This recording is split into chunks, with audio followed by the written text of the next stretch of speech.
বাপের বাড়ি যাই, আর ফিরবো না। বুঝছি, কটায় আবার আপনার লগে কিপটামি করছে তাই না? খালি আমার লগে কিপটামি করে তো ক্ষান্ত হয় নাই। আমার লগে কিপটামি করলে তো ভালোই আছিল। এতদিন তো আমি কিছুই কই নাই। গতকালকে আমার বাপার বোন আইছিল, তাগর লগে কিপটামি করছে। তাগর লগে কিপটামি কইরা বাড়ি থেকে ঠেইলা বাইর করে দিছে। আহারে, আমার বোনটা কত শখ করছিল খোয়ারে মুরগিটা খাইবো। খোয়ারে মুরগি তো জবাই করতে দিলই না, ঠেইলা আমার বাপ বোনে বাইর করে দিছে। চিন্তা করেন ভাই, এমন কাজ করে ভালো মানুষ করতে পারে? না ভাবি, এটা কোনো ভালো মানুষ করতে পারে না।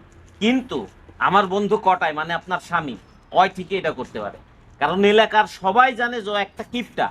ওই টাকার জন্য নিজেরও বন্ধক রাখতে পারে। রাখুক বন্ধু, যা খুশি করুক, আমি আর তার মতো লোকের সাথে। ভাবি, আপনার এত দিনের সংসার, এই অল্প একটা ছোট কারণে আপনি সংসারটা ভাঙা ফেলবেন?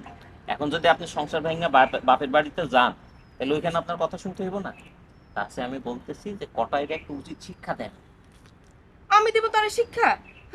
রফিক ভাই, এই তারা চিনলেন? এতদিন আপনি ভালোই বলছেন। তার মতো মানুষের যে আল্লাহ শিক্ষা দিতে পারবো কিনা সেটা নিয়েও সন্দেহ আছে। ভাবি, আমি একটা বুদ্ধি দিতেছি, আপনি শুনুন। আপনার বোনের মুরগি খাওয়া নিয়েই তো ঝামেলাটা হয়েছে তাই না? হুম। আপনি এখন বাড়ির যাবেন, যা কটায়ের খোয়ারে যত মুরগি আছে সবগুলারে জবাই দিবে, দিয়া রান্না করবে।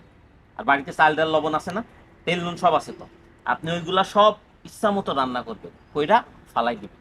আপনার বোনরে যেহেতু খাইতে দেয় নাই, এই সব কিছু ফালাই আপনি কটায় একটা উচিত শিক্ষা দিবেন। আরে ধুর, এত সব রান্না বান্না করে আবার খাবার অপচয় করুন কেন? ফেলাই দেবো কি করতে? তার চেয়ে বরং আমার মাথায় কিন্তু একটা বুদ্ধি আছে। হুম? তো খাবার দাবার আমি সবকিছু রান্না করবো, ঠিক আছে, কিন্তু ফালাই দিব। আম,